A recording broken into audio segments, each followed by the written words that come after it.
Hello and welcome to the Cluster's introductory video.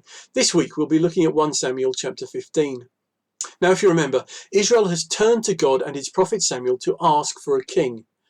Yet strangely, God wasn't best pleased with that request. After all, he was their king. Israel should want him to rule over them. They should want to obey him. And then God would be pleased to pour out his blessing on his people.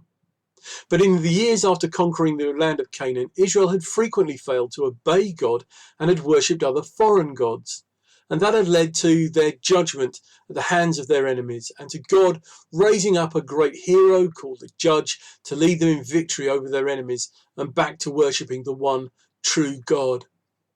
Nonetheless, God had granted Israel their choice and had sent Samuel to anoint Saul, a big, powerful leader, to be their king. And Saul had started his time as king over Israel positively, with a victory over the Ammonites in which he showed great leadership and understanding of military tactics.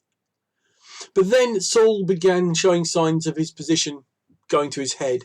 When Samuel's arrival before a major battle with the Philistines was delayed, Saul took it upon himself to carry out the necessary ritual sacrifices instead of waiting for Samuel to arrive. This was in direct contravention of the law of Israel. The offices of priest and king were to be kept separate. Then last week we saw how Saul's almost superstitious decision to deny his troops food until he had total victory and vengeance over the Philistines nearly led to the execution of his own son, Jonathan. It was only Jonathan's earlier heroics and the respect he was held in by the rest of the army that saved him. But at what cost to Saul's own authority?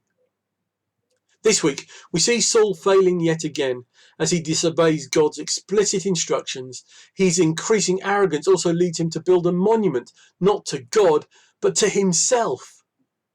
And this is one failure too many for God, who rejects Saul as king.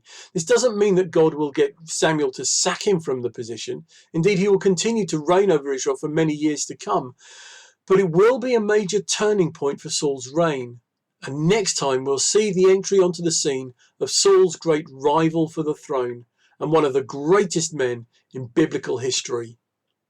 As usual, you'll find questions about chapter 15 attached, and I hope you have a really good cluster discussing God's word, as well as the chance to pray for one another.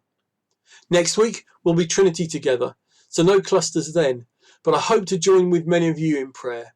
So until then, goodbye for now.